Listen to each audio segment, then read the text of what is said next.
Nikon D3400 is the company's entry-level model, which is designed to get those who are new to DSLR photography on the bandwagon, and in theory, to potentially make them customers for life.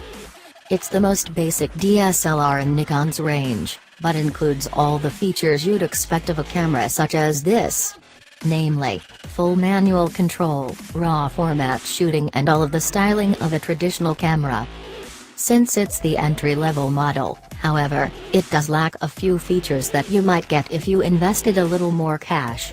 The screen is fixed, and isn't touch-sensitive, there's no 4K video shooting, and rather than a full complement of connectivity options, you get only Bluetooth. The latter works in conjunction with Nikon's SnapBridge app, which is available for iOS and Android.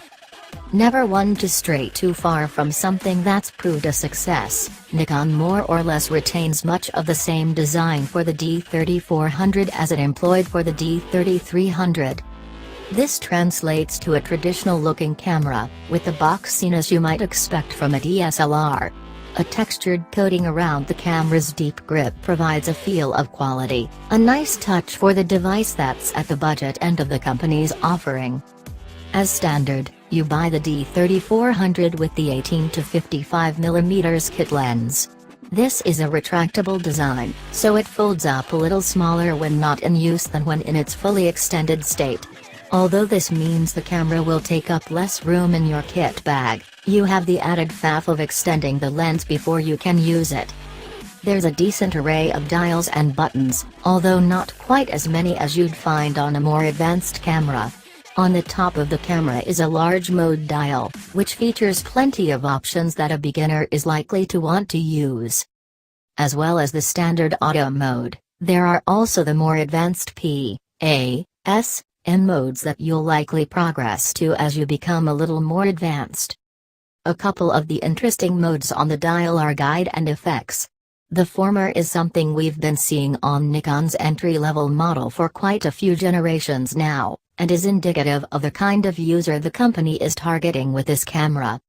It helps beginners get to learn and understand how their camera works, and how they can best use the device to get the type of pictures they're after. The ultimate aim of the mode is that once you're familiar with what to do, you'll be able to achieve those shots unaided. The effects mode is likely to appeal to the Instagram-type generation who want to apply filters and quirky looks to their shots. In this mode, you can choose between super vivid or toy camera effects. Although fun, however, such effects are beginning to look a little passé and could do with an update. The shutter release button can be found in the position that your forefinger naturally rests on the top of the camera. Just behind it is a discreet and small video record button. Flip to the back of the camera and you'll see that most of the buttons for making changes to settings are grouped together on the right, while those you need to access menus, playback options and so on, are on the left. This is a sensible arrangement that makes sense when you're actually using the camera, especially if you like to shoot one-handed. Sitting conveniently where your thumb should rest is a dial for altering certain settings, depending on the shooting mode you're in. If you're working in aperture priority, for example, it will adjust the aperture.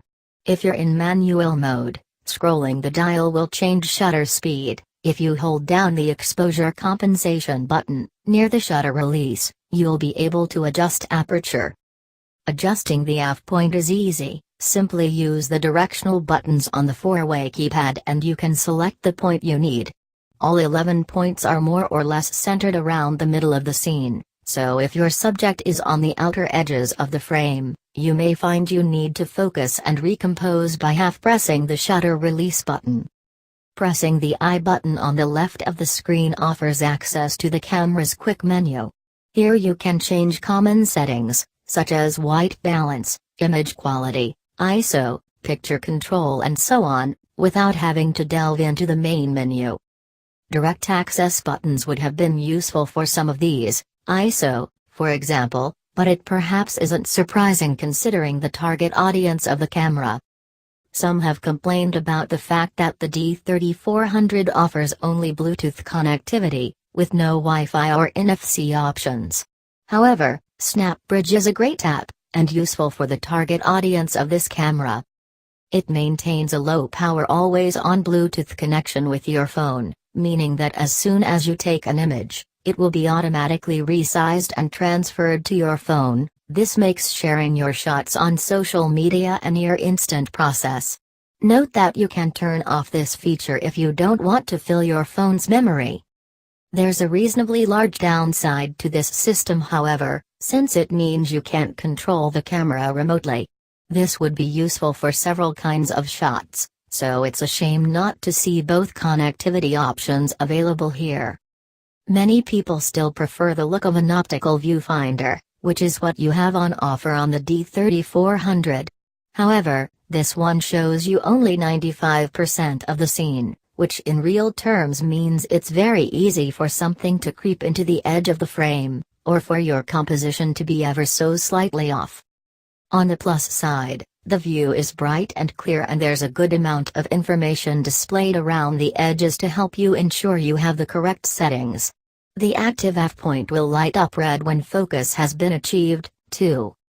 The screen is high resolution and offers a decent angle of view, but it's fixed, making selfies or group shots, plus shots at awkward angles, a difficult proposition. In good light, the camera is capable of locking onto a subject very quickly, and generally pretty accurately, too.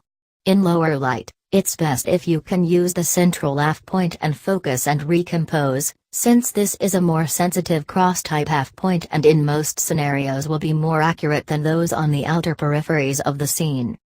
Using live view is great when the subject is still and you have time to wait for the focus to snap into place. However, this isn't something I'd recommended for every shot. In fact, it's probably best reserved for still life shots, macros and anything for which you might be using a tripod. You can switch on 3D tracking if you want to follow a moving subject. It copes reasonably well with slow-moving subjects, but it's fair to say that this isn't a camera designed for shooting fast-paced action, such as quick wildlife or fast-paced sports. With 3D tracking turned on, you'll see the f-points flash red as your subject moves across the scene if the camera is able to keep up with it. If you shoot in RAW format, and activate the continuous 5 FPS shooting mode, you'll only get to about 3 to 4 shots before the buffer stops you from shooting at the maximum frame rate. By contrast, if you switch to the fine JPEG-only shooting mode, you'll be rewarded with around 50-60 shots before the buffer slows you down. General operational speeds are good. Startup time is quick, especially if you've already extended the kit lens. If you take a lot of shots in quick succession, you may find that you have to wait a couple of seconds before you can look at them in playback. However, generally moving to playback, through menus and so on, is a pleasantly speedy experience.